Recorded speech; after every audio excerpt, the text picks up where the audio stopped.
Hi, this is Dave, and before we get to the show, I wanted to ask you a favor. One of our goals this year is to grow the show so that What Does Star Wars Mean to You reaches more listeners. And that's where we're asking you for help. And it's really easy. Wherever you listen to us, please hit that subscribe button. If you're liking the show, give us a 5-star rating and review on the platform you listen to us. We make a lot of fun of the algorithm and the smash that button thing, but it really does help us get noticed by new fans. And if you want to join in on the conversation, find us on social at Star Wars Mean to You. That's Star Wars Mean, the number 2 in the letter U. Now, let's chat some Star Wars. Welcome to this very special collaborative podcast mashup episode where we are smashing the two great tastes that taste great together, Star Trek and Star Wars. I am John. I am the host of the Trek Profiles podcast. And I'm Dave, and with me is... Elora. And we host What Does Star Wars Mean to You? We sure do. And we decided to come together and do this like special collab because it turns out that we both do the same kind of podcast focusing on different fandoms. And I decided to reach out to David and Elora and said, are you game to do something a little wild and crazy with me? And they agreed. And it is my mission to make them regret that agreement by the end of this podcast recording. So I thought we'd start with a little bit of introductions. I would love to hear from each of you guys, and I'll go at the end, maybe just a little bit of podcaster history. How long have you been doing this? And just tell us about your podcaster background and how you got into this whole thing. Well, I started doing a podcast in 2014 called Cinema Craptaculous with a couple friends of mine. And it was really just a B-movie review show because I'm a huge fan of B movies, the type of movies that you would see on Sunday afternoons, like giant squid monsters, those type of things. And, doing a podcast about reviewing movies is a great opportunity to watch movies that you normally wouldn't watch. So we did Cinema Craptaculous, and we're still kind of doing it on and off for the past 10 years. With the same group of people, started doing a podcast called Real Debate, which is we took the idea of a presidential debate, but made it about movies like who's the GOAT of 80s action, Schwarzenegger or Stallone. And it's just kind of a... Literally, you get 2 minutes to support your argument. The host has a list of questions they ask, so it's very much a debate. And then also do a show called People Also Watched, another movie review show where we take Roadhouse from 1989 and Roadhouse from 2024, and we take a look at both of them because if you're going to watch the new Roadhouse, people also watched the Roadhouse from 1989. And then last year started What Does Star Wars Mean to You? As kind of a way to take the hate out of the debate of Star Wars. I was getting a little tired of talking about how the prequels were crappy or how the sequels are crappy or this TV show is crappy. And just wanted to focus more on what I love about Star Wars and what do I love from the prequels or the sequels or the television shows. And to do that, I was like, I need to just focus on one person at a time, really. So that, when you listen to someone speak passionately about their fandom, you start opening your eyes to that point of view a little bit. And I just really enjoy when I learn new things about Star Wars that I haven't learned before. And then, but listening just to myself was kind of horrific.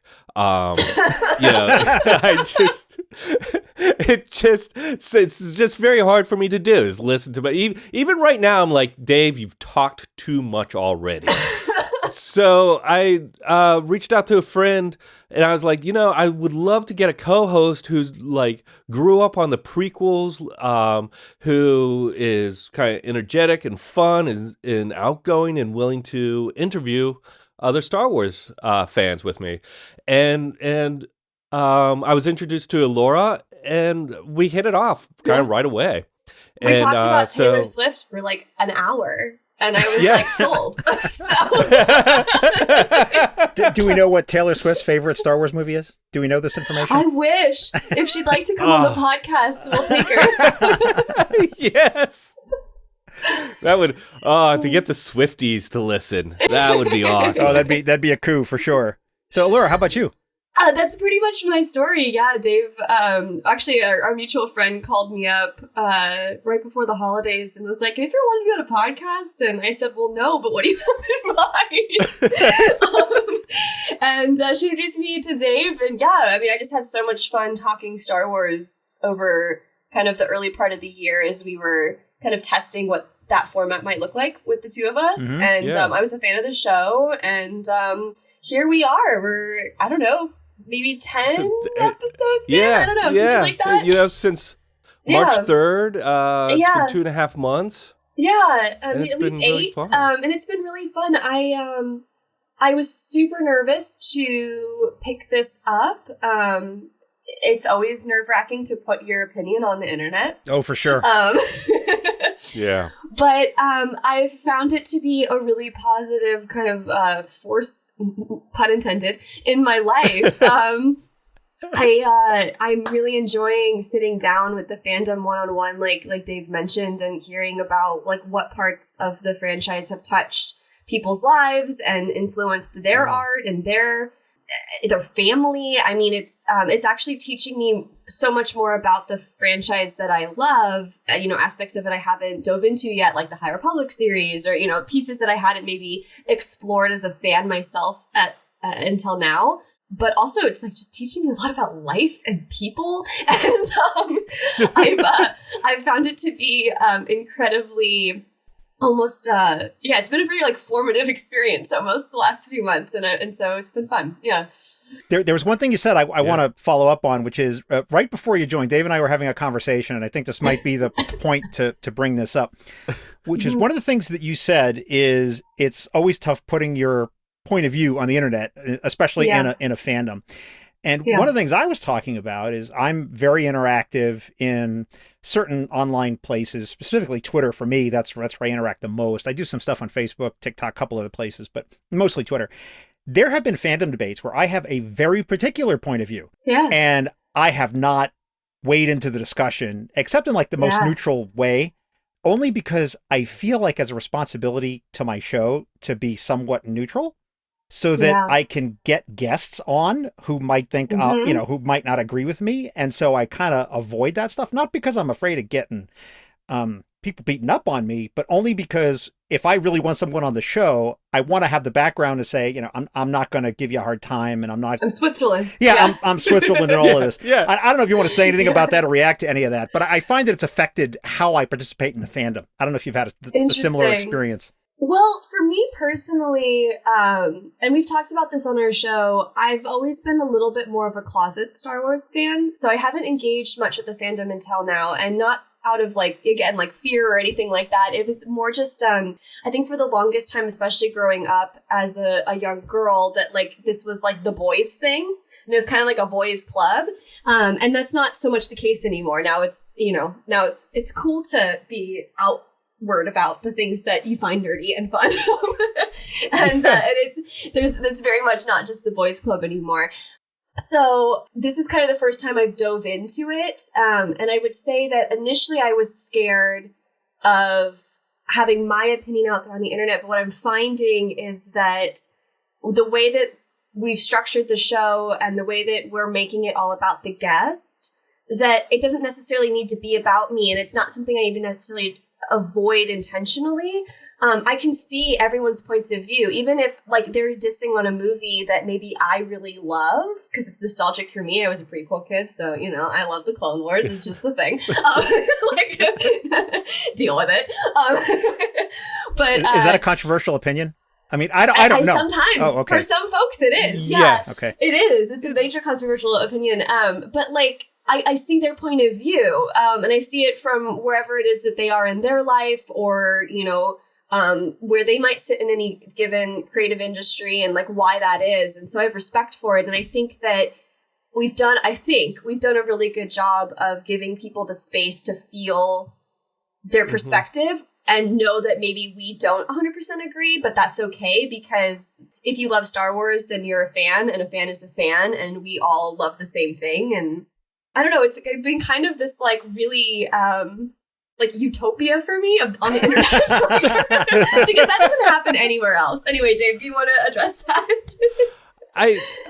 No, I completely agree with you. I think it's very difficult for me, it's very difficult to express too staunch of opinions online. It's just not in my DNA, really. And I do have opinions. And one of the things, I think I said it earlier that, we tried to take the hate out of the debate. Yeah. And part of the starting of the show was just being tired of, for lack of a better phrase of putting it right now, crapping all over the series because out of some schadenfreude of like, oh, I need to destroy this in order to feel better about myself. And so like switching over to the focus of like, let's just focus on the positive kind of takes the air out of kind of the meanness.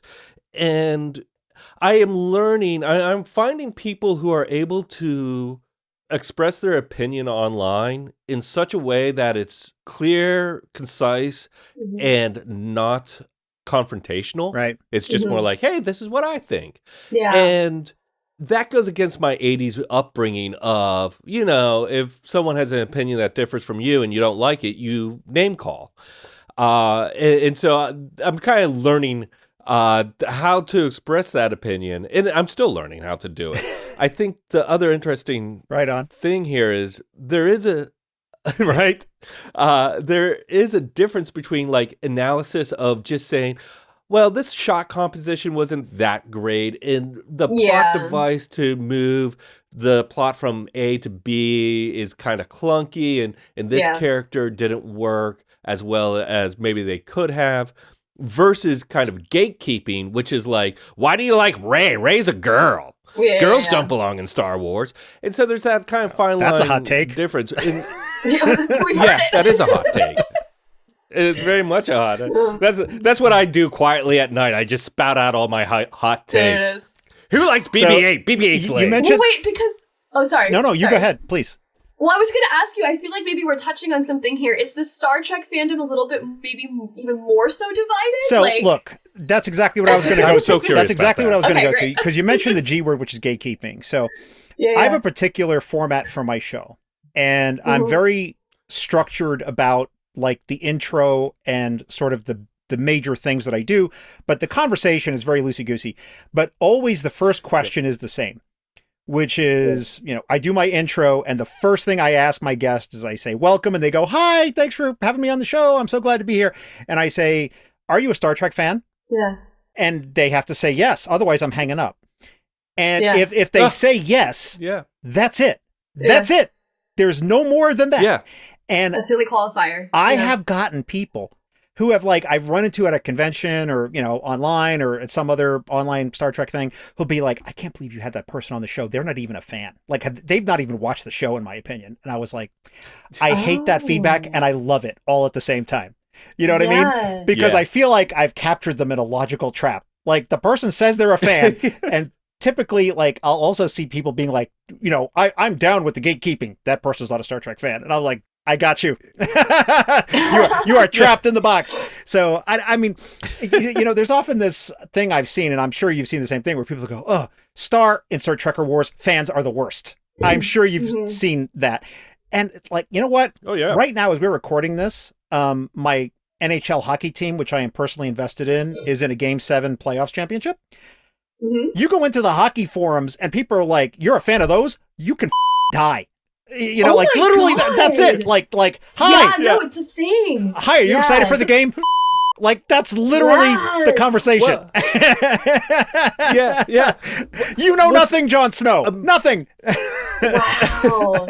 It's so interesting to me how, first of all, I think of fandom, like, there's a very fine line of difference, and maybe no line of difference at all, between cosplay for a sports team and cosplay for Star Trek or Star Wars convention. It's all the same kind of thing. And then within the sports world, because I'm a big Steelers fan, and so I hate the Cleveland Browns. I hate Baltimore. I hate Cincinnati.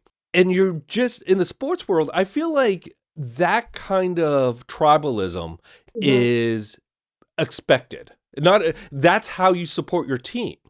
And that human way of looking at things leaks into Star Wars or Star Trek. It's like Star Trek 4 is not a good movie because it has too much humor and they're just saving whales. Or Captain Michael's not a good captain. Oh God, that's a controversial subject. Holy hell! Yes, yeah, that's why I recognize that. And that's why I pulled, because that's kind of like the Jar Jar Binks or Rey Skywalker or Ahsoka. This fandom. I do believe there is a fine line between fandom and tribalism, where you start taking it out on other people as opposed to just loving what it is you love. Groovy. Well, it's interesting too. I look at so my husband's a football fan, and I've been introduced to the sport through him, and I watch him and his family talk about the seasons. And they talk about them in a very similar way that we hear fandoms like from Star Trek or Marvel or Star Wars talk about those stories. There's characters. There's like a cast of characters on this team, and they have a career that they follow, and they talk about the statistics of what might be based off of what has been or what is. And so there's this kind of similar thread where humans are so cute almost. Like we love to debate stories. We love to dive into that, where I think it speaks so much to how we are storytelling animals. And I could go on a whole tangent about that, and I won't. But I think what's interesting here is when does that go from the joy of debate to just being mean spirited about it? And that this self-righteousness where, if someone doesn't agree with you, then they're stupid or you're sending death threats. What's the logic there? Yes. So it's interesting. The one point of comparison I'll make, right, is I agree completely that people, I'm talking like the normies out there who are not into this weird fandom stuff, is that, they normalize the sports stuff and they think that this stuff that we do is crazy. Whereas I can tell you this. When you go to a major sporting event, and I don't care what it is, NHL, football, whatever, and you go buy a beer and they give it to you in a special plastic bottle because, why do they do that? Well, because they're going to hit other fans over the head with it. Yeah. Or throw it at the players. I have been to many sci-fi conventions and Comic-Cons of various kinds, and no one's like, we have to have special bottles because the fans are going to beat each other in the face with it. That doesn't happen. True. We're not violent. I mean, I'm not saying they're perfect and everything's these sci-fi conventions are utopian, but I mean, it's just not a thing. Yeah. We're the delicate nerds over here. Leave us alone. I find that interesting because one of the things I have heard through talking to people, a lot of our guests have been to Star Wars Celebration or Comic-Con, and they all equally say, at Celebration, there's none of that gatekeeping. Yeah. It is just everybody's helping each other. Everyone's trying to get through it. Everyone's enjoying it. And that is a really interesting observation that in sports, it may be kind of cruel to just label it in sports, but that there's a tendency in right. There's live games. Look, I'm trying to be Switzerland here. That's all I'm doing. Sorry, I just want to make my chocolate. Continue. It's really interesting to me that there is that kind of line that the sports can invite violence in a live game, whereas at conventions, I think the hatred is toned down. And it may just because everyone's face to face, in person, they're focused on the event of whether it's like a Hall H reveal or a panel that everyone wants to see. From what I've heard, it feels like a different experience. And from what I've experienced going to sports games. So did I just say sports games? The sports ball. Yeah. So I've actually done this series on my show, which has been very interesting for me, where I sort of accidentally online ran across some Star Trek fans who were posting and saying, like, I'm a fully grown adult person who's like 45 years old. And I always thought that Star Trek was stupid or for kids. And I started watching it. And now I'm 835 hours in. And this has been the greatest thing in my life injected into my veins. And so I'm like, oh, I want to talk to you. Like, and I've had some of these people on, right? And I've done a whole occasional series. I've had like 5 or 6 episodes like this. And some of the things I've heard from these kinds of people is when they start getting into the online fandom, because that's how they get into it first, you know, after watching the show, is they seek out people on Facebook, Twitter, you know, wherever. And they start to see this stuff and then they're like, ooh, I don't know if I'd ever want to go to a convention and see any of that. And I keep trying to tell them, it's not like that. Yeah. Yes. It's not. Yes, not like that. Whatever you think the top 10 issues are that are in these online battles, you go to a convention, you ask anybody, they're like, I've never even heard of any of these things. Like they have no knowledge of any of this. Warriors. Yeah, it's like a totally different experience. What do you think is the role of social and fandom? Like, why is it on social people are more quick to be cruel or trolling as opposed to the conventions where people are more into just the joy of what they're there for? So I actually do have an answer to that, and it has to do with Roman archaeology. Love this. Keep going. So I'm already in. So I actually took a course in this kind of stuff, and one of the things that I remembered learning early on in the archaeology course was, you know, what are our sources, right, for archaeology, right? When they say, you know, the Roman Empire was like this, or the Roman Republic, or ancient Greece, or, you know, any of these places, right, was like this, and it comes down to things that were written down, and the question is, and this is for all antiquity, it really has nothing to do with the Romans or the Greeks, right? You can talk about Babylonia or any other ancient place in the world, is we have things which were written down, and because the cost of writing and preserving was so high, the kinds of documents that we have were things which were considered extremely important or written by important people, like laws or, you know, decrees of the emperor, right? But like, what was the day-to-day life like for a Roman slave? It's all conjecture. Like, we don't have like writings of Roman slaves to tell us what their lives were like. So most of the historical analysis of that is like, well, here's what we think based on what we can infer. Sure. Today, especially in social media, the cost of entry is so low. So oh my God, archaeologists in 1,000 years are going to know exactly how to remake the submarine sandwich I had for lunch yesterday because I published the recipe on Facebook. And so they're going to have the opposite problem. Like, they're going to have to wade through vast seas of nonsense to find the things which are quote unquote important, right? And I think that's really what it is. But I got to correct something. Well, not correct something, but I got to bring this ship back because I asked you a question. You both answered it, and I didn't answer it for myself, which is what was my history with this stuff? I have been a podcast listener since early days. Since 2006, I was listening to podcasts, which is when podcasting began, really. Yeah. And right from the beginning, I was listening to a lot of Star Trek podcasts, in addition to stuff that was in other interests that I have. And I always resisted the urge to do a podcast, and it wasn't because of technical stuff. Because of my work, I do a little bit of audio editing from time to time. I know how to do all this technical business. I just never felt like I needed to. Yeah. And I was guesting on some other podcasts, and a host for a network like straight up said, you should do a show for my network. And I was like, nah, I don't think so. And I was listening to a tech podcast of all things. And it was a solo independent guy who'd been doing a show for a very long time. And one of the things he said was, the greatest thing about my show, which I've spent, you know, over 10 years working on, is not the quality of the show or like the technical stuff I'm able to put out and help people. It's the wonderful community that's sprung up around my show and how people are helping each other. And that just triggered this thought that was an interesting point of view. And I was like, I wonder if I can do a show about the Star Trek community and not so much about Star Trek.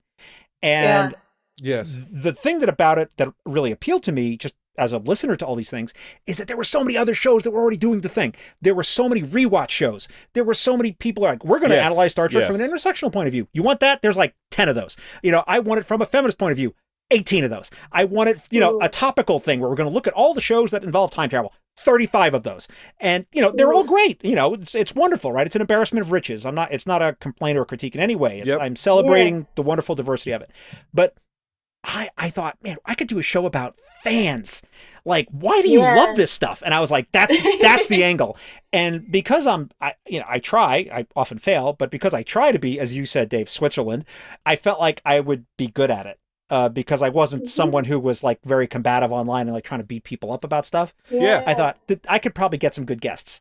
And that's how I, like, literally the first sketch I put together, or the first outline I put together of Trek Profiles is still pretty much the outline of the show today and how I do it. Nice. So, I mean, I've changed a few little technical things and I moved a little, but it's 90% the same as it was as the first episode I did. So that's how I got into it. So since we're talking about formats, let's talk about that. So what is the format of your show? What are you doing?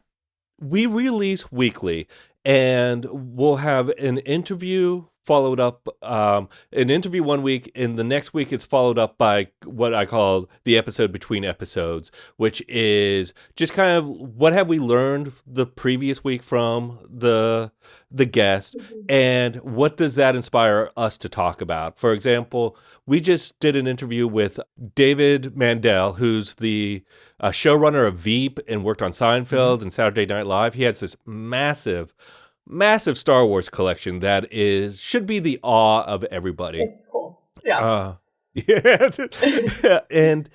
And so the following week we're going to do a thing on our own collections and what does collection mean to us and how.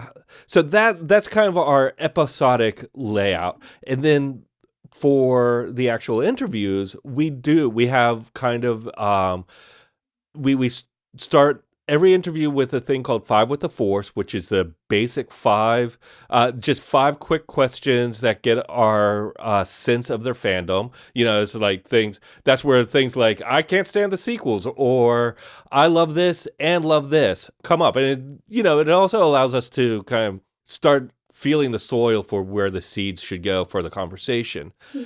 And by the way, if you're impressed by that analogy, you're not alone, because I was impressed. It came from me. I was shocked at that. I see you're a man of great modesty, David. I'm Switzerland. Anyway, so we start with 5 with the Force, and then from there we go into what introduced you to Star Wars, and can you take us through that journey? And then we just get into the conversation. We talk about all different aspects of their fandom. Their answers usually lead us to different questions. But we then kind of focus on their specialty. Like if they're a writer, we focus on how Star Wars impacted their writing, or cosplay, if they're cosplay, collectors, VO artists, just whatever it is their kind of specialty. We try to work that into the story. And then we do have 3 or 4 questions that end every show. What are 3 elements that make Star Wars to you? What's your favorite Star Wars memory? And then the final question is, after we've talked about all this stuff, can you tell us, what does Star Wars mean to you? And, that way we get the story through the words throughout, and then they kind of get to summarize for themselves what Star Wars means to them at the end, after because, when you talk to someone and they start talking, things kind of light bulbs appear over their head, and it kind of greases the wheel to get to that final question. Did he leave anything out, Elora? Nope, that's it. So hilariously, I think I'm in somewhat the same sort of format, actually. Love it. I'm a solo guy, so it's always me and a guest. And so I'm never controversial or trying to trip people up, but oftentimes I will try to ask difficult questions merely to give my guest something to respond to say, here's often a different interpretation of this point of view, what is your response to that? And I usually get some pretty interesting discussions. But so what I will do, so my format is pretty simple, which is I ask people if they're a Star Trek fan, they say yes. And then I just jump into like a fandom exploration. Have you been to what's the first episode you saw? How'd you get into this? Have you seen it all? Like, as we're sitting here and recording this, I don't know if you know this, Elora, there's 908 episodes of Star Trek. That includes. I didn't know that. That's wild. Yeah. Yeah. That each movie is one. And that there's some variations in how you can count. Believe it or not, this is a controversial topic, which has been debated. Sure. But like there are like separate episodes which were shot and filmed separately and have different production numbers, which were released as one. So should that be 1 or 2? Right? You can make decisions on that. Yeah. But roughly speaking, there's over 900 episodes. And so, you know, people like what they like and like what they don't. So I always ask them, you know, have you seen it all? Some people like, I have not seen this series and will never, or I will, or I won't, or I'm going back and going to watch it all. You know, do you own anything, any costumes, any cosplay? Yeah. You ever been to a convention? You know, it's all very conversational. But the main thing I want to get into is episodes and to say which episodes have affected your life in a profound way. And that's the meat of the discussion. And the one thing I have the biggest problem with, I will tell you right now, is my guests love to recap the episodes. Oh. And I'm like, dude, like, you never hear that. Well, I won't say you never. I have gotten much better about cutting all that out. Because I warn them right up front. I'm like, I'm going to stop you. Because my audience are super mega nerds and assume they have just watched all the episodes right before they are listening to this.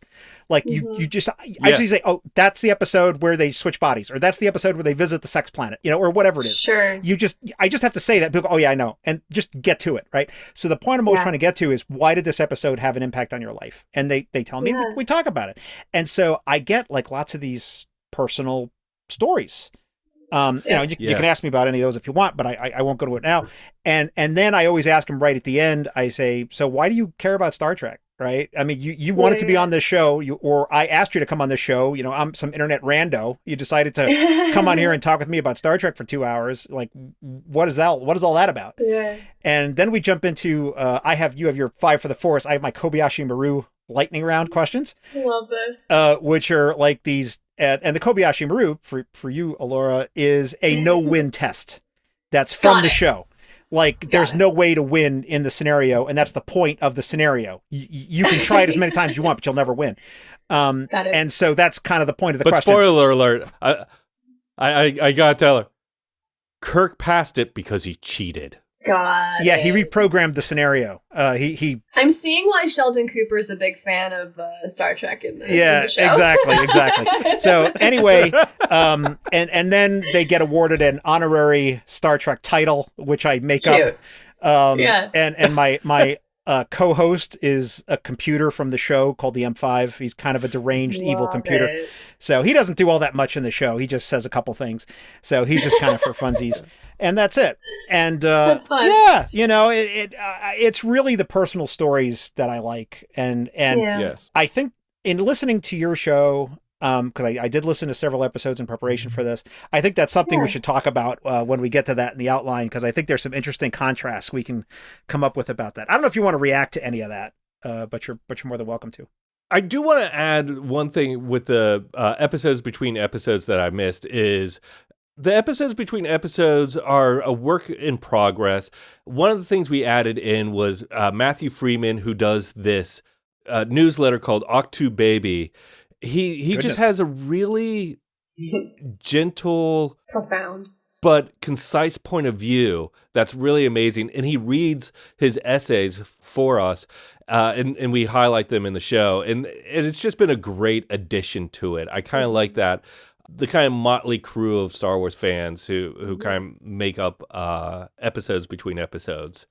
Well, no, but I also think that what we've got here is, it sounds like, you know, very similar format, and there's something about that makes people feel comfortable and excited and lets them open up and have some fun with this thing that we all nerd out over. So, no, thank you for sharing that. That's pretty cool. Yeah.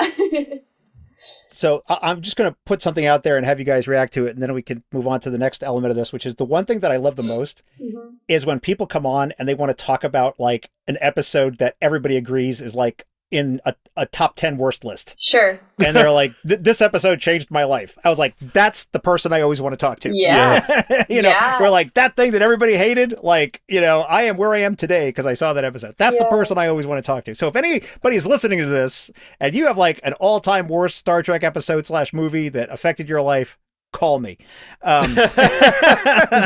So anyway, I think it's interesting also the amount of the amount of TV episodes versus movies in Star Trek, because that is a lot of hours. I think I saw a graph the other day, and Star Trek hours was about 900 or probably more than 900. Yeah, 908.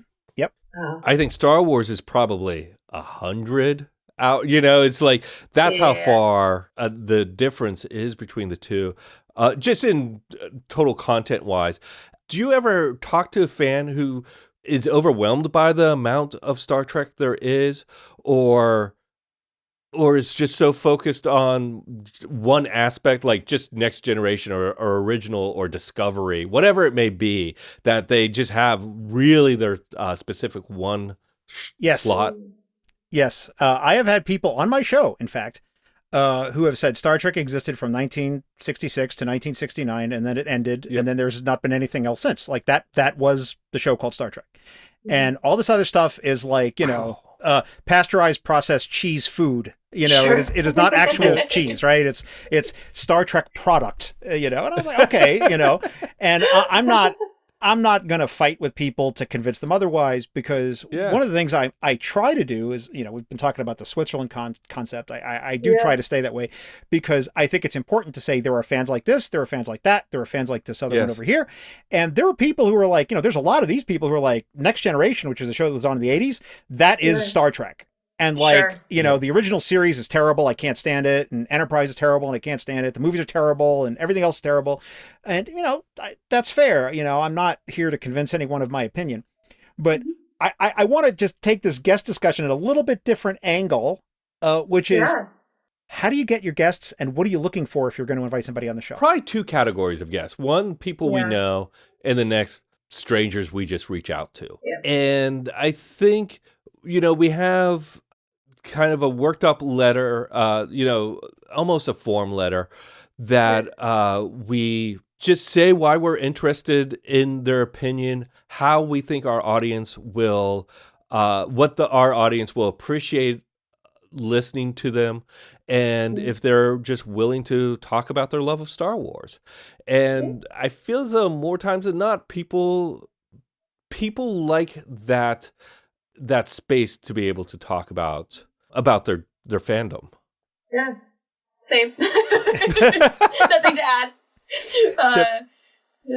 We're lucky that we both work in the industry, so we do have some contacts that are in that creative realm, and I think that is kind of typically where we like to rest, is to bring in folks that have some sort of like creative output or work in the industry in some capacity. Because I think Dave, you were already doing this, but I personally find it really interesting to learn how this franchise has impacted folks' creativity and career, and just like their own approach to their art and what they do, because it was so influential in film. So I think that's kind of where we try to aim for, but it's not like the exclusivity of all of our guests. No, I think it's great. One thing we like to try to get is, someone who has a little bit of a niche, whatever that niche may be. Like if it is collecting or if it is cosplay. We've had Vanessa Marshall, who is the voice of Hera off of Rebels. And we've had, again, just because I've just been editing the episode, David Mandel, and it's, we barely talk about his work, but we talk a lot about his collection. And it's just that, like, hey, let's take off kind of like the costumes of our day-to-day life and put on our fan hats and just get together and geek out a little bit. Yeah. What about you? What do you look for? So I have some challenges with guests, and it's a very sensitive topic because I'm always very conflicted about it. So sometimes here's some of the things I run into is I will sometimes get people who will say, I know so-and-so who was actually on the show. Would you like to have them on? My instinctive response is absolutely not. Not because I'm nervous about interviewing anybody. I literally don't care. It's just that I'm after personal stories of being Star Trek fans. And just because you were on the show, it does not mean you're a fan. Totally, and yeah. I don't care that you've been on the show. I really don't. And having said that, I've interviewed some people like Noah Averbach Katz, who was in Star Trek Discovery. That guy was doing cosplay, 10 years old. He has the receipts. I was like, that guy I will talk to. That guy I want on the show. But just because someone was on the show, I don't care. The other thing I get is I get PR flacks who are trying to sell something, and they're like, here's my client who just wrote a Star Trek book. Would you like to interview them? And I'm like, no, I would not, and so I'm unless the person has like a serious Star Trek story to tell me, sure. And the other issue, and this might be because of how I conduct my show, I don't know. We talk about a lot of weird stuff. We go very deep on things. So sometimes, I guess, a criticism you can make of my show is that sometimes it's not so light and fun, some episodes. We talk about some pretty dark stuff and some pretty intellectual and heady stuff. I've invited people on the show who've turned me down and said, and this like hurts me. Like I'm distraught when this happens, is they say, I'm not smart enough to be on your show. And I think, my life. What did I do to make that happen? Right. Yeah. Right. Because sometimes people are comparing themselves to other guests if they've been a listener. So let me give you two examples. Two of my most popular episodes. I met this guy at a Star Trek convention. So I didn't know who he was. He was giving a panel at a Star Trek convention. And I was like, it was like justice in the Star Trek universe and how it affects the real world or something. And I was like, oh, that's interesting. I'm going to go to that. This was a guy who was in prison for felony murder and started watching Star Trek because all he could watch was free TV in prison. Sure. And he saw something in some Star Trek episodes and he identified with a particular character, and he saw something in that character that he took into himself, and he turned his life around. And he attributes in part his watching of Star Trek with him changing his life around and getting out of prison. That's a pretty serious story. That's incredible. So that's Raheem Buford. He talks about this. He talks about why he was in prison. He talks about all of this. You listen to that and you're just like, I'm just someone who loves Star Trek. Like I can see why someone might think, I don't know if that's for me. I did another interview with a young lady who was a nurse who had just recently graduated nursing school, and she began working in a hospital, and then COVID happened. And she was not trained in the specialties of that. She wasn't an infectious disease nurse. She wasn't an ER nurse. She wasn't the ICU. She wasn't an ICU nurse. And all of a sudden she was cast into these responsibilities, which were very deep. And she, let's just say, had extremely dark thoughts throughout COVID, extremely dark thoughts, I think a lot of people did. Yeah. And well, I mean, she was right in the middle of it, too, and she was put to work in a COVID ward and dealing with some very serious things, and she credits going home every night and watching Star Trek with making her be able to get through that situation, right? And that was the episode with Stephanie Girk, which is like, those two are the ones that people always talk to me about. When people listen to those, I've done like almost 90 episodes we've recorded, and people pluck out those two, and they're like, I'm not at that level, so I can't talk to you, John. And I'm like, oh my God, I've interviewed plenty of people who are just like, I'm a lifelong fan and I love this stuff, and it's all rainbows and unicorns, and let's all love each other and watch Star Trek, and that's great, but I get this whole spectrum. And so it's like, I want people to tell me whatever they want to tell me. And when they compare themselves to other guests, it just doesn't work that way. That's not what the show is. Like, there's not some scale of, if you don't have drama level 10, you can't be on my show. Like, that's silly. So, well, I think that's a little bit the point of both shows too, is to say, if you're a fan, and you have something interesting to say about it because you're a fan. Being a fan of something and being able to talk about it, I think innately will reveal something and something of interest every single time, regardless whether it's a ICU nurse using Star Trek to kind of get them through the next day, or the comedian who loves the Emperor is so catty and horrible, and likes to do impersonations of that. It's all fascinating. I want to ask this question just in general, because this is a question I ask of my guests. Like, why do you care about Star Trek? You ask the same thing. What does Star Wars mean to you? I want to ask that question, but kind of in a little bit different way, which is, and maybe we can alternate since there's three of us, and one of you can go first, and I'll go in the middle, and then we'll round it out. Which is, what is it about this fandom that makes you want to devote all the hours to podcasting about it? Oof. Because, I mean, people who don't do this stuff, they don't understand about how many hours of work goes into producing so every hour of audio. I learned it's a it lot. the hard way. No. Yeah, it's a lot. Yeah, you did. I'm sorry. No. For me, and maybe ask me again in a few months, who knows? But for me right now, I think that there were a couple things that drew me in. One, I was looking for a project that was mine, something new to do. And I'm a massive Star Wars fan, and this seemed fun. So, I mean, to be totally plain, it just sounded like fun.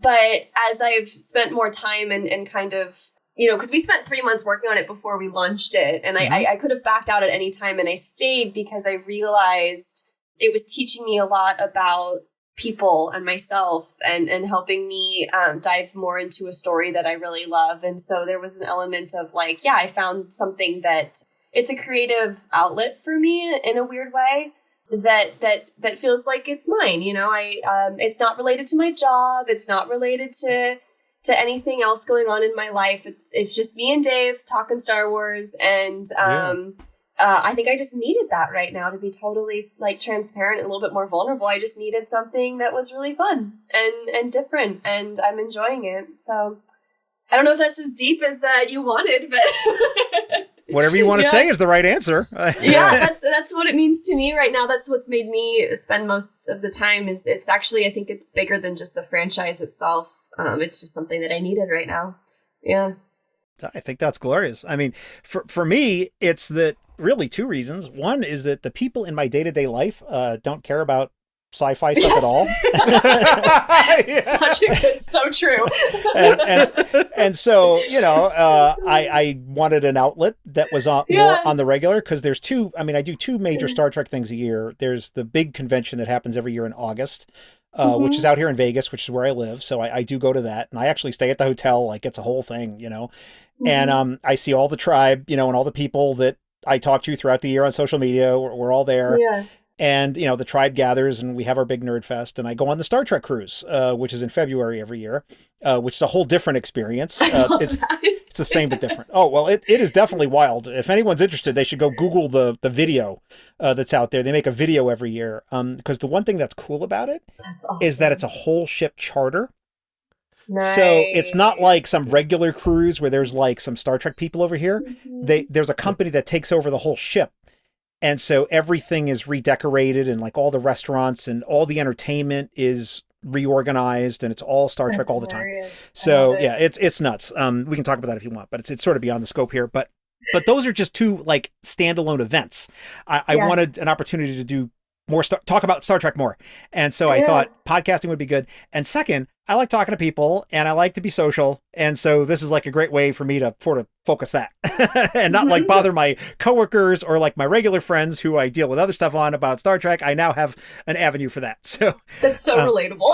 Yeah. But on a little bit more of a theoretical level, I mean, one of the reasons I try to, we talked about gatekeeping earlier, is that I this might sound a little too highfalutin, but I'm really just trying to normalize Star Trek nerds. Like, I'm literally interviewing the guy who's the manager at the restaurant who's like really interested in this Star Trek stuff, or this person who's like a legislative aide in state government who's also a Star Trek nerd, or this person who's like, I interviewed a guy who's a civil rights prosecutor attorney guy. He goes after the government for civil rights violations, like free speech violations and stuff like that. Like, very educated attorney guy. That's a Star Trek fan, and like, I just want to showcase like normal people love this stuff now. And, we're not some weirdos in a corner, right? It's not like that. Yeah. So that's my answer. How about you, Dave? I was developing a podcast called Why Do I Suck? And it was just going to be... I don't know this.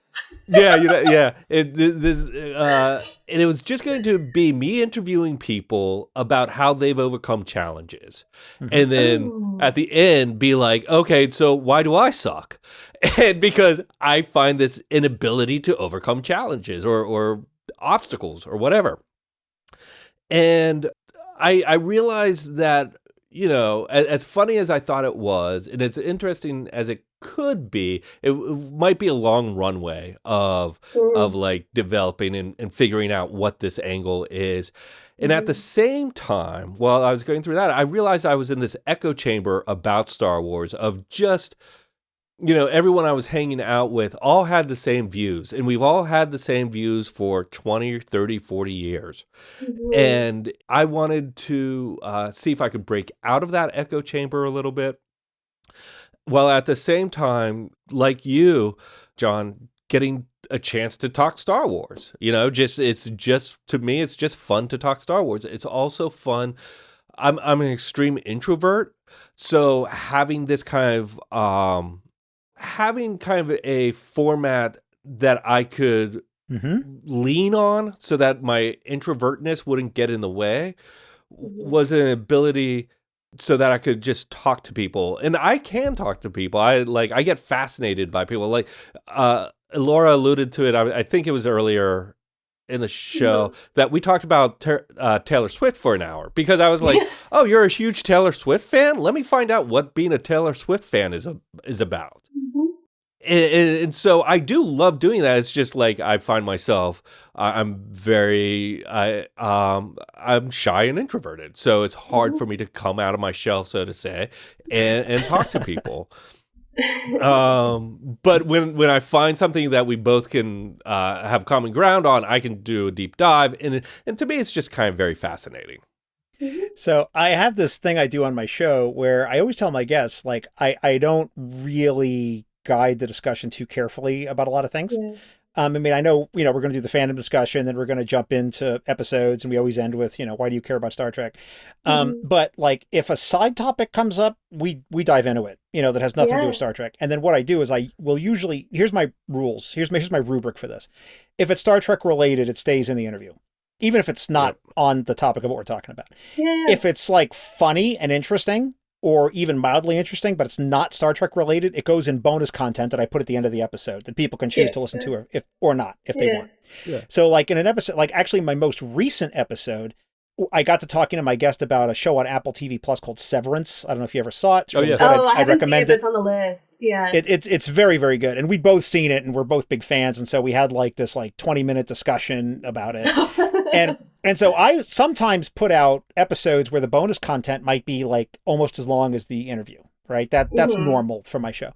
And every now and then, because getting feedback in the podcasting business is kind of rare, but one piece of business that I do get from time to time is people say, the bonus content, man, that's like the best part of the whole episode. And I'm like, I don't know how to feel about that. I'm like, I don't. I was like, well, I don't know if I should be insulted, sir. I don't know. Or maybe I should like that. I don't know. I think people like that as the bonus stuff because you're separating it out. I think when you separate it out, it kind of says, here's some other stuff that, you could find some gems in here. Take a look. It's kind of like, you remember when they used to sell comic books in like three, like in a bag, there would be 3 comic books in a bag, and the top comic book is like Superman, and you don't know what the other 2 comic books are. Oh, right, they could be like, they could be like Archie, or they could be Batman. You don't know. And that's some of the fun of I think going through the bonus material. I think what you're doing, I'm all on board with that kind of format. I think that's really smart. Yeah. And it allows the listener to be able to focus on Star Trek and allows new listeners to say, oh, this is what the show is, so that they can stick with it. I think it's hard for me personally, when I listen to a podcast and say, whatever the subject matter is, subject matter X, if I spend 10 minutes on subject matter Y, I'm like, why am I listening to this? Can you get to what it is on the can that I opened the can for? And that's just kind of my own rigid point of view. Yeah. I'm always conflicted about it because sometimes people might look at the episode length and they're like, what, 2 hours of this? And I was like, well, really, the interview is only about an hour, but you know. I think Dave's onto something. I think that people like the bonus content. There's like it's not exclusive, but it feels exclusive, or like it just adds something. We do these like silly buttons at the end of our episode between episodes that are usually some form of an outtake between the two of us. Yeah. Nice. And I think that if you listened to them, like, they're funny, but like if you listened to them in the context of the episode, like if we kept them where they were, I don't know if they would get the same laugh that they do as a button at the end. I think that separating it out, there's something that does that just makes it its own thing, and that thing is great. I get it's usually pretty funny. Yeah. And I feel like we struggle, well, not struggle, I think struggle may be too harsh of a term, but we do have that a challenge of what do we leave in, and did we stray too far, and is this funny enough? Did we do too much? Yeah, did we do too much? And it's all really hard. Talking about this, it brings a question to my head. What do you feel are your challenges in growing your audience? Yeah, that's a great question. So I made a reference earlier that I started my show as part of a podcast network. And as part of the podcast network, one of the things we were doing was we were selling sort of memberships or Patreon memberships, right? So that we could help defray the cost of the network. And we had a lot of stuff going behind the scenes to, like, you know, help other people make their podcasts on the network. And we were doing a lot of behind the scenes things. And it got to a point for me where I was actually like working more on the network than I was working on my own show. And that was just not something that was appealing to me. So, you know, all love to the network, but I decided to go my own way. And because I was already doing the show, when I took it my own way, one of the things I very deliberately did, and I'm so glad I made this decision, was I made it impossible for me to make any money from what I'm doing. So there's no Patreon program. There's no supporters program. There's not even Google ads on my website. There's no donation button. There's no way to tip me. But I say, if you want to support, if you want to really show your support for the show, I have a charity and I have a link to the charity. And if you use that link, the only reason to use the link is because it notifies me that you did it. Otherwise I wouldn't know, you know, but you can give directly to them if you don't trust me. You know, it's a link that goes directly to them, but it just, all it does is it lets me know that, you know, Dave gave $10 to the charity, right? That would be really meaningful to me, would be give some money to this charity. But other than that, there's no way for me to make any money for it. So I'm very clear when I say, I am not here selling anything. I am not trying to get a big audience. I am not trying to, you know, get listeners or to get engagement. You know, I had someone accuse me on Twitter the other day of content farming for engagement. And I was like, dude, you don't know who you're talking to. You literally do not know who you're talking to. If you think that, you're wrong. You know, because I could do that so much better. Like, I could literally just start posting Star Trek hot takes and get tons of engagement because I know those buttons and how to push them. I don't do that. So what my main goal is I just want to make sure that anybody who might be interested in what I can do can find me. That's it. Like, there are people out there who don't know what I'm doing on my show that might like this. I want to touch those people and say, check this out. But I don't get anything for this. I offer the show on a take it or leave it basis. And this is also something, you know, and I might be going way too down a rabbit hole for this, but I feel like when you take money from people, you have to listen to them. No, it's absolutely true. I don't have to listen to anybody. The show is offered on a take it or leave it basis, you know, and if you like it, great. And if not, you know, go find something else, you know, no harm done. You know, I'm not going to feel bad. Right. And like, you know, it's not an airport. You don't have to announce your departure. Just go do what you want to do, you know? So I just want to make sure that the Star Trek nerds who want to hear these kinds of stories can find them. That's it. Yeah. That's great. I kind of suffer the internal struggle of, are people finding this and enjoying it? And that's like, because that's what I think this is absolutely fascinating. And I think hearing people talk about it is really interesting. I just don't know if that's only kind of weird thing that is in a small group of people like me, or if people try it, they're getting something out of it. And I say this because I'm not a big fan of recaps either. Or theory. Those are things I like to talk about in my circle of friends. But in a greater circle, like, I don't feel like I have a lot to add to that conversation. There's so many of them out there. On a week-to-week basis. Yeah. And I do think that this is a very fascinating conversation, but I feel as though the analysis, the hot button takes, which is slightly a different, there's a different driver there, recaps, reactions, those are all things that seem to do extremely well relatively quickly. And I feel a little bit, like when you contacted me via Twitter and I saw what you did, I instantly was like, oh my God, yes, this is fantastic. But I just hope that a greater number of people find it interesting than I believe in my own head do. You know what I mean? I do. I mean, we talked about the fact that feedback is a rare game in the podcast business, but yes. You know, I mean, I think at the end of the day, because I set this up so that I'm not trying to make money from it in any way, that I feel like I can just say I do it for myself and as a service to the people who are on the show to showcase them, and just call it a day at that, you know, and if people enjoy it, great. And if not, that's okay too. You know, but I want to be a corporation, John. No, I want to take over the world. I actually do. You know what? I mean, but I will say I fund all the costs of this out of pocket. You know, and I actually have an LLC that the show exists in, and I pay for all that, you know, and it's not a lot, but you know, I don't mind doing it. It's just all cost of doing business. But I have a question for you, and I think I want to start with you, Elora, if you're game, which is, what have you learned about Star Wars since doing the show as a result of your podcast?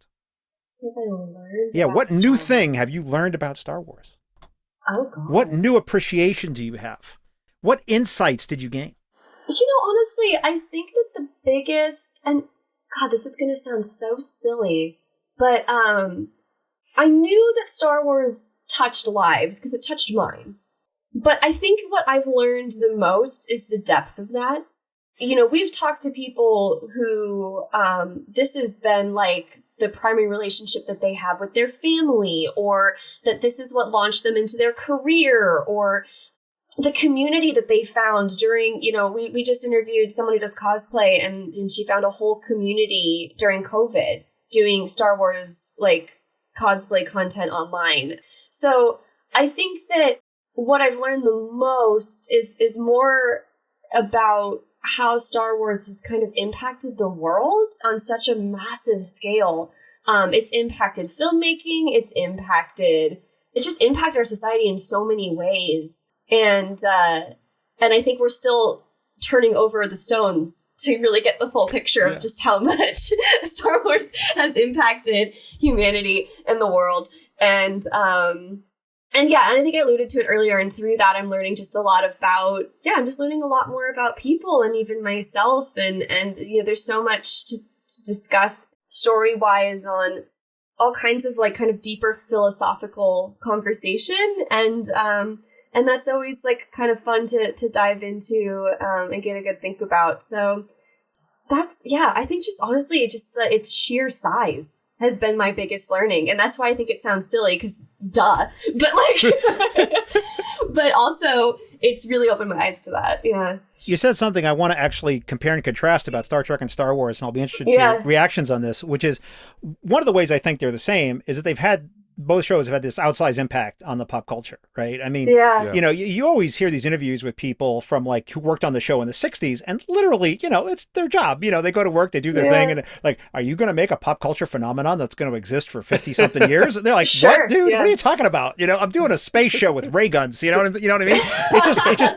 wasn't part of the thinking. You wouldn't think. and it's had this outsized impact on the culture. I mean, people who know nothing about Star Trek know Beam Me Up, right? You know, people who know nothing about Star totally. it's just, you know, I mean, you don't have to have ever seen Star Trek to know that, like, it's a huge part of things like Big Bang Theory, and, you know, it's infected or affected all these other areas of pop culture. The influence, the size of the influence of both franchises. And it's That's just the been word huge. I was circling on. Yeah. But one difference, and I'd be interested to hear your point of view on this, and then we'll get back to the question, if that's okay, is that one of the things that happened in Star Trek is that Star Trek was on the air in the late 60s. Then it went off the air, and essentially it was dead until 1979. Sure. And so there was like this 10-year period, and there was the animated series, which kind of doesn't count in certain ways. I'm not having a canon discussion. I'm just saying it wasn't like a big deal. Like, it wasn't like Star Trek's back. There was this little animated series. It was a cartoon show. And so during that period, the IP was not being developed by anybody. And it was turned over to the fans. And I don't mean officially, but like, that's where the very first conventions really started happening, like fan conventions. There was always like the World Sci-Fi Con. Those go back to the 50s and stuff. But I mean, this is where you had like, okay, we're a bunch of fans. We're going to rent out a hotel. We're going to get people from the show to come in. And, you know, these early Star Trek fan groups like the Star Trek Well Committee and these other things that are like in the midst of history. Those people really owned the fandom. And there was all this like, you know, totally unlicensed materials that were being made, sold at conventions, people showing up at conventions, cosplays that they made, you know, and you can see videos of all this stuff. And so the fans actually, and in a lowercase o, owned Star Trek for like a long period of time until they started making the movies in the late 70s. And, you know, when the motion picture came out, they're like, that's it. We made this one movie. That's it. You know, there it is. That's it. Yeah. Now it's dead. And they're like, oh, well, maybe we'll make one more. Then they made Star Trek 2. Okay, now it's dead. You know, and then, well, maybe we'll make 3. Okay, we're just going to make 3. We made, that's it. Now it's dead. And so they just kept doing it, and they kept stumbling into more Star Trek until all this other stuff happened. Interesting. Yeah, it's just really weird. And so there's like this weird sort of, and I know Lucasfilm has been very strong on maintaining the IP. And so there hasn't been like this period where the fans owned it. And I think that in Star Trek, it's affected the fandom in some really weird ways. I apologize. I want to disagree just a little bit. Sure, there was a period where Star Wars was carried by the fans. In almost owning it too, because like in 94, Kevin Rubio did Troops, which was a one of the first kind of viral sensations. It was a parody of Stormtrooper Cops. Yeah, Stormtrooper Cops, you know, and I saw that. Ways, and I think there was a lot of fan films that kind of carried Star Wars, carried the banner of Star Wars throughout the 90s. A caravan of films, you might say? Yes. a caravan of courage. Courageous filmmaking. Sorry. It's, we just watched Ewoks Caravan of Courage. I was right there. I would have hated myself if I didn't. But yeah, I do believe the fans carried the fandom a little bit for a while and did own it. And then when Disney eventually bought it and took over it, Disney came down a little bit harder than Lucasfilm. Lucasfilm would promote and create contests to create Star Wars stories in film. And then I think Disney's a little more controlling on that. And that's one of the things, you know, just yesterday, if you don't mind, I'm going to pull back the curtain on the production of this. It's May 5th, and yesterday for May the 4th Be With You, Laura and I went to see Phantom Menace. Nice. And I was talking to my wife about Star Wars and Disney and stuff. And one of the things about Star Wars Day before Disney was I felt like every corporation got into it because Lucasfilm owned Star Wars and they were kind of like an independent corporation. Yeah. And when when Disney took control, now Star Wars Day, look, it's kind of like Christmas. Like, I believe in the religion of Star Wars Day, but there's also the commercialism of Star Wars Day, which is Disney putting out, like, they put out Tales of the Empire. They put out their new trailer for Acolyte, which was attached to the screening of the Phantom Menace. So, you know, they're creating all these ways in order for people to give them money, basically. And the point is I kind of miss those days before, when it felt like Star Wars kind of belonged to anyone who could make a Yoda something on whatever it is they have. So that, yeah, sorry, I think I went into a whole new thing. No, but it's okay. I do believe that I do believe Star Wars fans feel like they own Star Wars just as much as Star Trek fans probably feel they own Star Trek. That's fair. I will admit that I don't know that much about Star Wars, so that's why I'm glad we're having this conversation, because you're educating me about stuff. So, okay, well, I didn't answer the question, which is what have I learned? And I will say that one of the things I have learned is that I certainly have my own opinions about Star Trek and what is good and bad Star Trek. In doing the show, I have learned to moderate my opinions, because I have had people on that have picked episodes that I thought were terrible. And they're like, this episode had a big impact on my life for the following reason. And so now, like, especially how this shows up is, and, you know, I believe I'm very consistent about this. I probably have slipped up a couple times. I don't claim to be perfect, but I will never say something like, that's a good episode or that's a bad episode. I will never say anything, or this is good Star Trek or bad Star Trek. I will never say those things.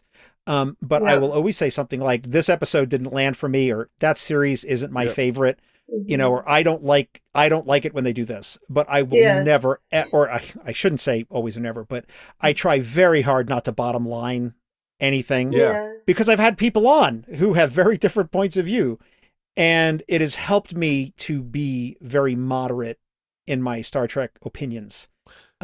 Which I think, you know, is great, you know, because I don't ever want to I don't ever want to tell someone, you know, that their opinion of Star Trek is invalid or wrong, because I want to welcome all those opinions on my show. Absolutely. And also, only Sith deal in absolutes. Oh, dear. Like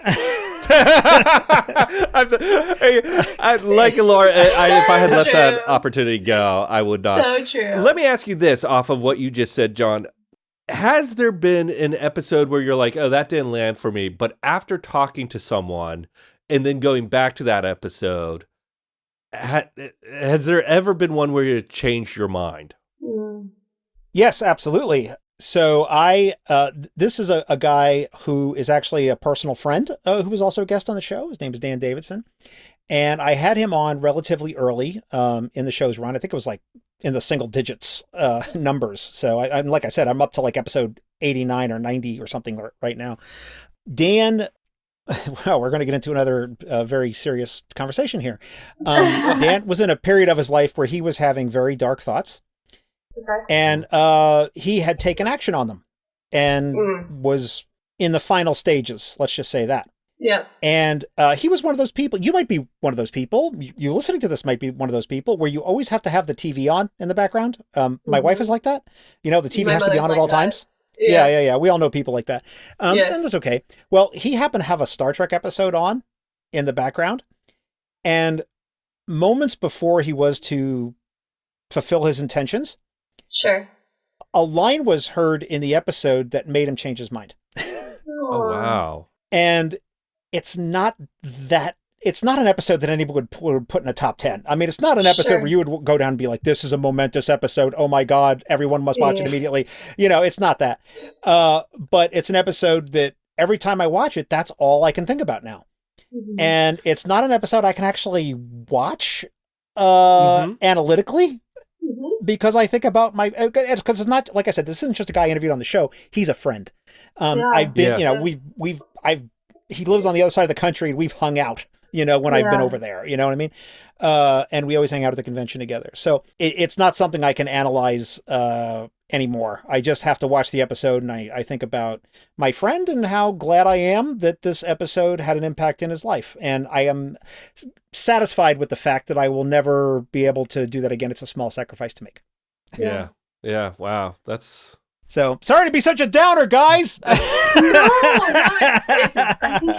think that's a really good button on everything we've been talking about, which is what these franchises mean to the fandom, and how we have the privilege of getting to interview those people and learn more about that. Yeah.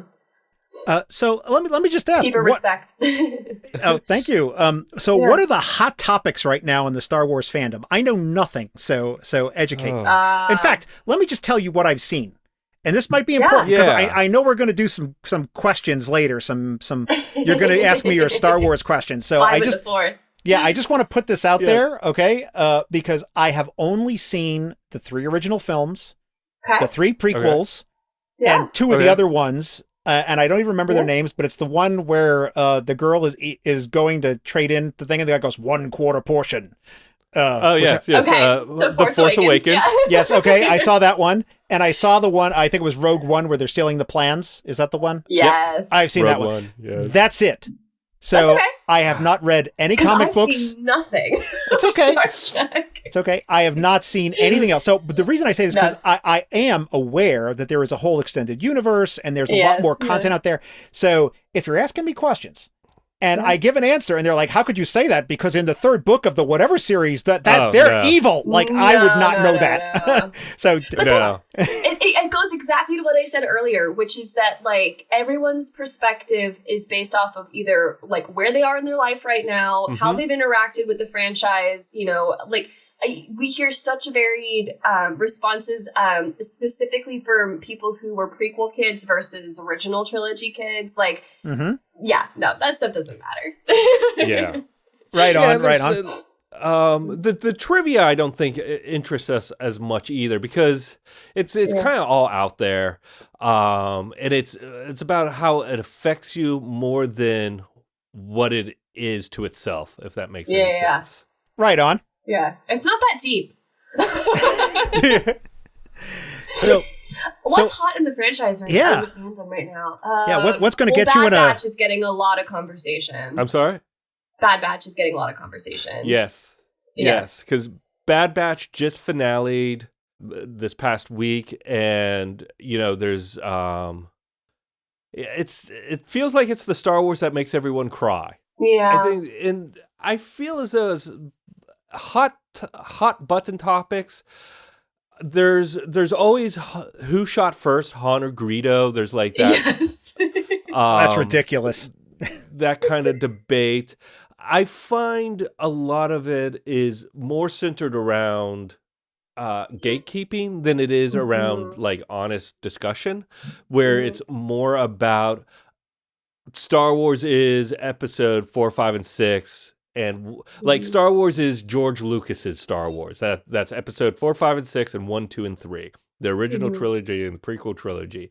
Star Wars is that plus what is known as Legends now, which is the books that came out between 1978. There was a few scattershot books at the top, and then in the 90s there was a lot of books came out. And then when Disney bought it, they said, okay, those books no longer exist. I mean, they still put the books out. You can still read them. You can still get them. It's just within canon, they don't exist. That whole discussion. Canon, canon is a big bone of contention. What is and what isn't and why. And then I think it gets into the really dark stuff. Like, I made a joke earlier about Rey and being a girl, and there shouldn't be girls in Star Wars, but that's what it's like. Yeah. So I feel like those are some of the hot buttons, and I think the hot buttons are umbrellas. They're more like it doesn't matter what it is they're talking about. It's, am I getting a chance to gatekeep, and am I defending what I think is true Star Wars? Yeah. Right on. And I know, like, I watch Star Trek. I know Star Trek fairly well, but I don't know any of the debates. Except for the simple one of like Kirk versus Picard or Picard versus Cisco versus Janeway, those more rankings than I mean, there's always the captain rankings. I guess I would call these like, if you want to start a Twitter fight, here's some things you can start tweeting about. Like this would be the stuff to start tweeting about. And what's really funny is how actually minor they are. There's a particular episode. It was a 2-parter in Next Generation called Chain of Command. There's part 1, part 2. Had some great acting. It's a great episode without doubt. But as part of the show, there's Captain Picard, Jean-Luc Picard. He's actually reassigned to a different mission for these 2 episodes, and so the Enterprise gets a new captain for these 2 episodes, and he is just not like Picard. Let's just put it that way. He's not like Picard Part 2. He's just a different guy. And like one of the things he does is they have a ship's counselor who's like, this is for you, Elora. The ship's counselor is basically in charge of emotional well-being of the crew. And she's a therapist. And so like, you can see, and she's always talking to the captain about, here's some things you might do to help the crew. And, here's this opponent, here's what they're thinking, or here's like a way to go. So, valuable part of the crew. Like, but she was dressed in a dress for many, many seasons. The new captain comes on board, Jellicoe, and he's like, why aren't you in uniform? Put a uniform on. People are like, oh my God, clutching pearls. He's like, well, they are everyone else is wearing a uniform, So there's a lot of hot takes about Jellicoe, hero or zero, right? So, if you want to start a Twitter fight, you could be like, Jellicoe was a perfectly fine substitute. What? Or how dare you? There are people on now both I know sides. how to grow my Twitter haters.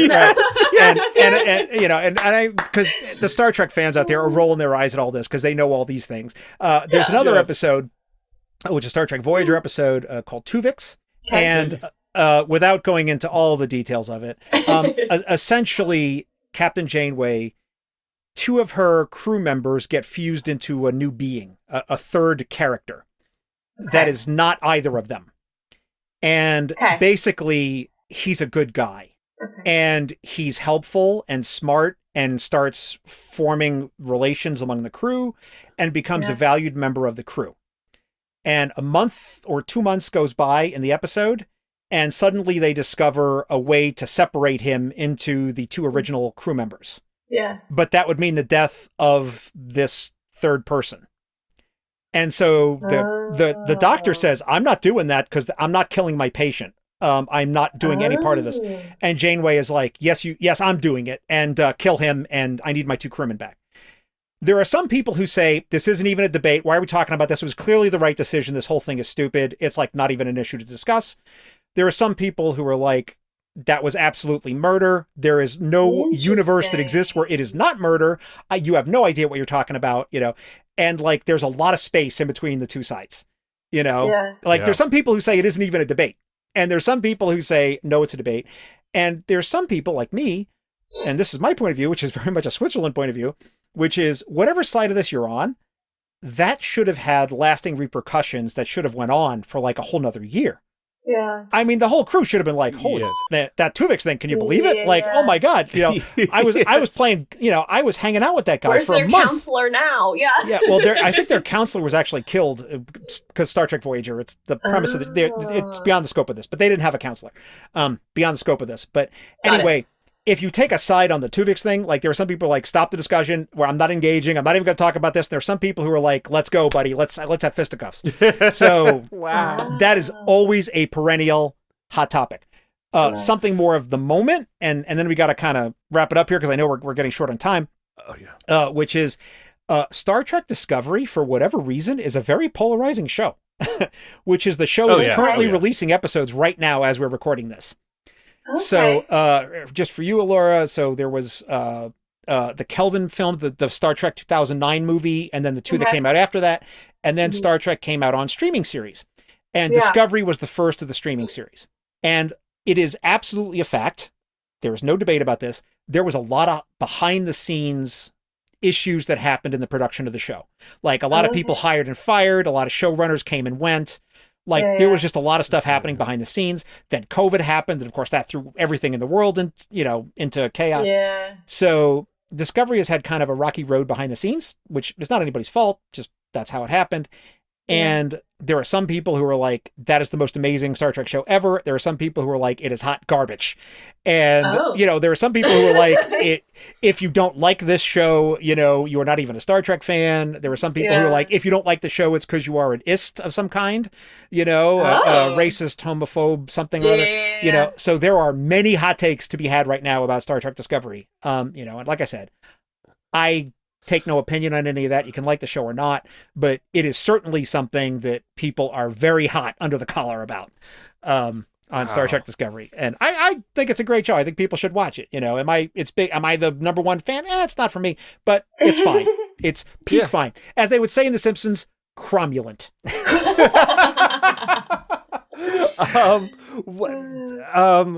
The thing about Tuvix,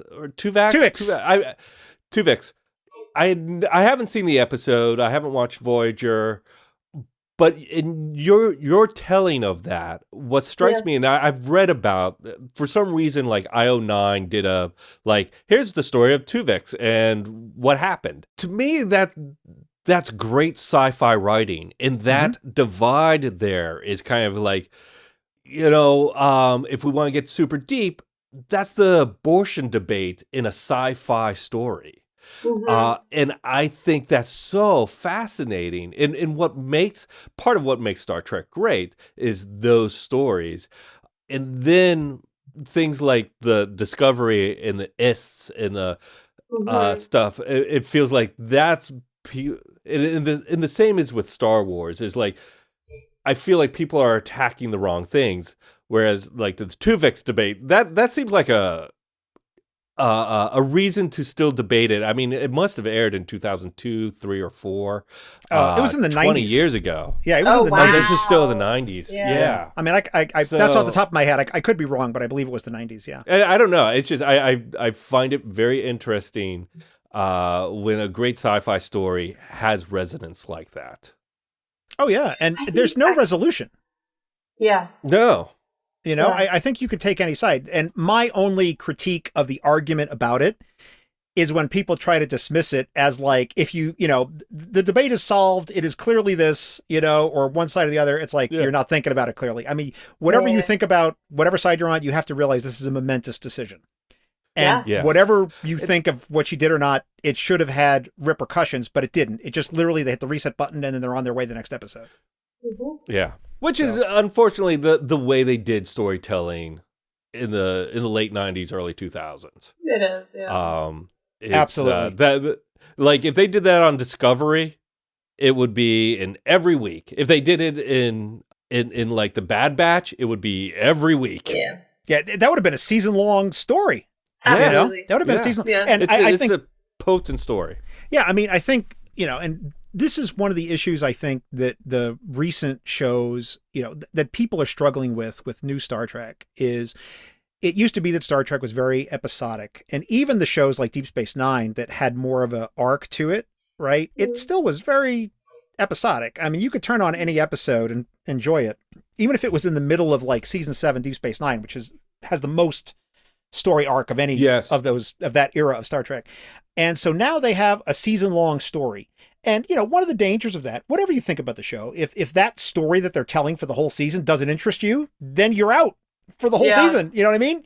If that story doesn't grab you, then you're like, well, I'm going to watch it to see what happens, but I'm not really invested one way or the other, So it's a high risk, high reward kind of situation for the showrunners. You got to make something that's compelling for the whole season. Yeah. So that it's an interesting debate, and I'm curious to see where it goes. But I think it's time to start wrapping this up because I know we got a hard out. So I know you have some questions for me, and I have some questions for you. Yeah. So how do we want to do this? Who wants to start off? How are we going to attack this? We didn't really prep this really well, so I'll put this in your court. What do you want to do? You want to just start with 5 with the Force? We'll go through our 5, and then you can go through the Star Trek 5. Sure, let's do it. I could never pronounce this. Kobayashi Maru? Kobayashi Maru. That should be a sound up for you. You should, anytime you use it, just grab her Kobayashi Maru and put it in right before. Well, it's time for the Kobayashi Maru in 5 to 6. You know what? I might do that. I don't know. I'll have to see. No objection. Oh man. All right, let's get to it. Do you want to do it, Laura? Sure. Which Star Wars movie is your go-to favorite? Empire. Okay. Any particular reason? Yeah, actually. Yeah. Because, oh God, this is probably a longer answer than you're going to want. That's okay. So we don't know each other. So let me just tell you, I'm in my early 50s. Okay. And growing up, before I was my parents were told they couldn't have kids. And my dad was a World War II veteran. So my parents were married for over 20 years before they had me. Wow. So there's a huge age difference, right? Like if you were to see when I was a kid, everyone thought my parents were my grandparents. Oh. So, which was fine. It was that's not the issue, but the issue is that my dad was a very different kind of person than me. So I was like a nerdy sci-fi kid. Like I was into like Voltron and Star Trek and, the spaceship Argo and Battle of the Planets. And he's like, you need to be like in sports and you need to figure out what job you're going to take. Cause whatever job you have, you're going to have till you die, because no one ever quits a job. Cause if you quit a job, you're a quitter. So no one would hire you. Sure. So he was in the army and then he worked in the grocery store and then he died. Right. Like that was literally right. So he was just a very different kind of person than me. So when I watched Empire, just seeing there was a whole father-son dynamic that I was like, I feel like this is really important to me. Like, especially because remember, I was a kid watching that. So with my dad in the movie theater, and I'm kind of sitting there looking at him and I'm looking back at the screen and I'm looking at him and I'm looking back at the screen and he's not engaged in any of this. He's like, this is some kind of space film. I don't know what's going on. We had Flash, Gordon, that was better than this. He had no interest in it. But I was like, that's the reason that movie got to me, was because seeing like that whole movie changed in an instant when we got to the end. And I will never forget that moment sitting in the theater with my dad. So that is a moment that is tied in history for me. I love that. Dave, do you want to roll a d6? 1. Okay, who's your favorite major character? Favorite major character? Oh God, I'm so boring with all this. No, not true. No, not at all.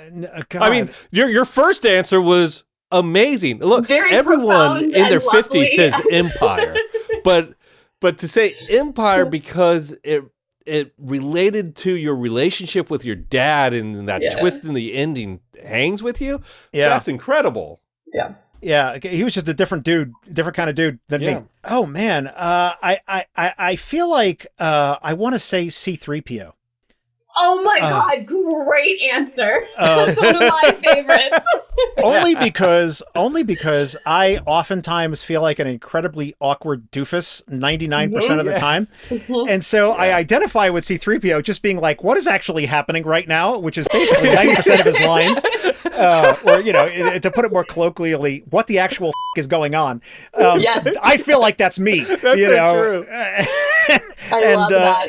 R2-D2 seems to know what's happening and everybody else has things that's going on and he's just sort of swept up in the tide of things. Yeah, and he was the last to know. I very strongly identify with that. So that I am very confident in saying C-3PO. So great. I love that. I love the answer to it. See, I just learned something. Yeah, exactly. Just like, you're right. C-3PO is always wandering around wondering what the hell's going on and why he can't keep up. Yep. That's literally the character. Do you have a favorite line to quote? Oh, yeah. These are not the droids you're looking for. I say it all the time. I say it all the time I will literally use that line at least weekly, usually as a joke of some kind. I use it all the time. Even transcends the art. Yes, we talked about earlier. I use it all the time. It's an absolute go-to. Awesome. On that vein, can you do any impressions or impersonations?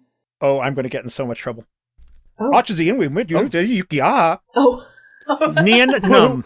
From Return of the Jedi. Yes. Now, why do you have that line just like baked into your head?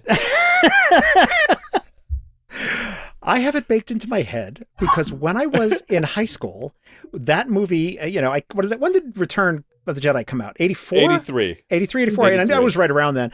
So I was in high school in the mid-80s, and my friend decided that we were going to use our tape recorders at home, and we were going to redo and make our own definitive audio edition of that using home tape recorders. And I had to do Nien Nunb. And so I had to learn all that kooky dialogue.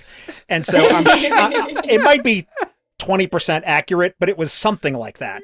Yeah. And Yes. yeah. So I have never forgotten it. That's So impressive. You have resurfaced that. Great. That's what we're here for. Yeah. You've already alluded that you've, I think, only seen the films, but we'll still ask our fifth five with the Force, which is besides the movies, do you have any other Star Wars content that you love? I will give something that is Star Wars adjacent, which is, remember, you're talking to someone who was around when the original movies came out. So, Yeah. and I was a kid when the original now we call it A New Hope came out. And there is a toy that I went through a jabillion times. Which I had one, I broke it. My parents got another one, I broke it. Like I had to go get money, like on my own. I would carry packages at the grocery store for money, for loose change, and buy another one. And I don't know if you're familiar with this, but it was a toy that existed back then, doesn't exist now in this form. It was a lightsaber, but the lightsaber was a balloon. And you could beat your friends with it, like you would blow up the lightsaber. So the handle was a regular handle, and you would inflate the tube, and it had a light in it that would shine up like a flashlight. And like immediately, all of us would get these, and we would bash each other over the head with them as hard as we could. That was literally the thing we would do. And so, going along with that, I will share one other little thing, which is my parents are both passed away now for a long time. And when my mom had passed away, because she was the last one to go, we were, of course, clearing out her house. And I opened up a box of like, you have to go through all the boxes, right? And I opened up this one box, and it's literally like Super 8 film and slides. And I'm like, what the hell is all this? Like, I had no idea what it, I don't have a camera for any of this. I was like, what am I going to do? So there were digitation, for people who don't know, there are services out there where it's like, I need you to digitize all my old stuff that I got from my family, right? So I got it all digitized. It came back on a USB stick, and I'm looking at all this. I found a Super 8 film that I made, because I know I made this, when I was it must have been right after Empire, because it had Luke in the tan. I had an action figure of Luke in the tan outfit, which I think is from Empire, right? Sure. So that must have been the an Empire outfit. Yeah, that must have been an Empire action figure. So I made like this giant spaceport in my bedroom, which had a Buck Rogers starfighter, a Space 1999 Eagle, the disc, just the disc of the Enterprise. I don't know where the rest of it was. And it was all Empire Strikes Back action figures, like walking around. And I'm filming this, like, you could see my hand. Like, I think it was my dad. I made him come in and help me with this. Like, he's moving the ships around. And I was like, just seeing those Empire action figures, like, that's it right there. So I don't know which of those two it would be, but it would be those two. So there you go. Love that. And I do want to make a quick correction. It's the Bespin outfit, Luke, not the Dagobah. I don't know why. Is that the one, the Bespin outfit? Okay. Yeah, with the tan jacket. Right? Yeah. Well, yeah. I was like, I better get this right. And we All can right, go a little bit over. I do have. We'll cut this out. I do have some guests, I think, arriving already, but we can go a little bit over because I want to do justice They're too early. to yours. You tell them. You're a podcaster now. It's all good. It's all good. No, I'm just saying we can go a bit over. Don't worry about the fact that we're nearing time. Okay. So I've got 5 questions. So I'm going to suggest we alternate. So who wants to go first? I feel like people just heard me talk a lot. So Dave, why don't you go first? All right. So it'll be Dave, Elora, Dave, Elora, Dave. Okay? Okay. All right, here we go. Sounds good. Into combat. Are we choosing the Lirpa or the Anwoon? Oh, well, you know what? I was just fighting with a Lirpa the other day, so I'll definitely have to say the Anwoon. All right, Elora, it's time for some Star Trek tourism. Are we going to Romulus or Konos? Oh, I'm a big ancient history fan, so let's go Romulus. Can I just say, the first one, I didn't know the two things. I knew those 2 planets. I just want to say I knew those 2 planets. I feel like I have to brag. All right, well, then I'll tell you, sorry. the Lirpa and the Anwoon are the 2 ceremonial weapons that the Vulcans use when fighting to the death for mates. And they receive the original series episode Amok Time. Okay. So, all All right, David, you've got a bad case of Carillion fever. Are you going to go see Dr. Crusher or Dr. Bashir? Oh, Crusher. Even though she kills 50% of her patients, Crusher. Oh my God, how dare you, sir. All right. Elora, if you were on the bridge of the Enterprise 1701D, would I find you at the ops station or the con station? Ops. I've served on a bridge and I was on ops, so I'll say ops. Oh, very good. Were you in the Navy? No, I was with a nonprofit that did some ocean conservation stuff. Oh, okay. I was actually in the Navy. And unfortunately, and I say unfortunately, that oftentimes takes me out of Star Trek episodes because I'm like, I was on a ship and I don't think that would work like that. Yes. Okay, Dave, you are now a Starfleet cadet. Choose your first assignment. Impulse Engine Watch Officer, Reclamation Systems Manager, or Holodeck Supervisor. Oh, Holodeck Supervisor. Well, there you go. Now, that doesn't mean you get to be in the holodeck. It just means you're supervising other people doing whatever kind of sicko stuff they do in there, which I think it's all sex stuff. I'm just telling you, it's all sex. Seems to be a theme. Watching Riker walk out with that grin on his face, it'll be worth it. All right, so why don't we just tell people where they can find us? Where can they find your show? Where can they connect with you guys individually and keep up the conversation and educate you about your opinions about Tuvix? I'm going to get a lot of flack for that, I think. We'll get next generation drive-bys. Oh my God. So you can find the show anywhere where you listen to podcasts, Apple Podcasts, Amazon, Spotify, and then everything else. And if you want to reach out to us, you can find us on social at Star Wars Mean to You. That's at Star Wars Mean, the number 2 and the letter U. And if you want to reach out to me, you can find me at Super Dave Awesome. And I'm going to spell that because, like the smart ass I am, it's not spelled the way it sounds. It's Super Dave, AWESUM. And I'm at Cosmic Antlers.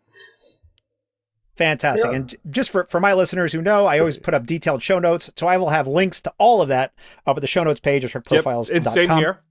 But tell our audience where to find you. Yeah, absolutely. So Trek Profiles is everywhere on all the major audio platforms.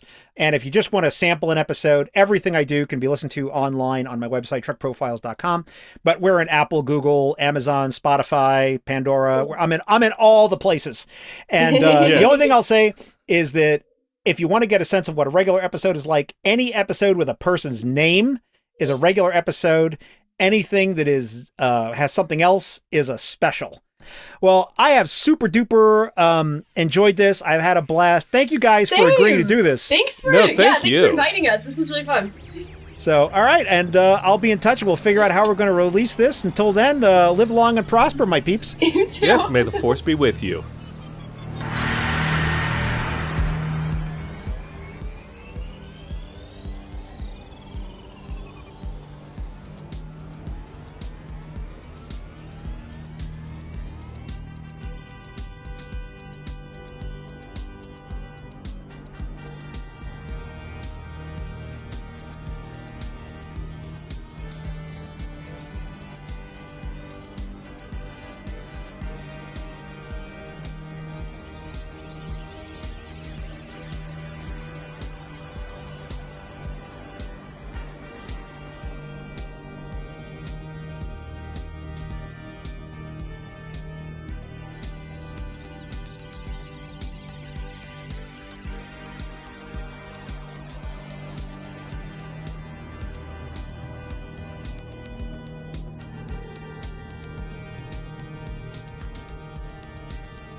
Hi, this is Dave, and before we get to the show, I wanted to ask you a favor. One of our goals this year is to grow the show so that What Does Star Wars Mean to You reaches more listeners, and that's where we're asking you for help. And it's really easy. Wherever you listen to us, please hit that subscribe button.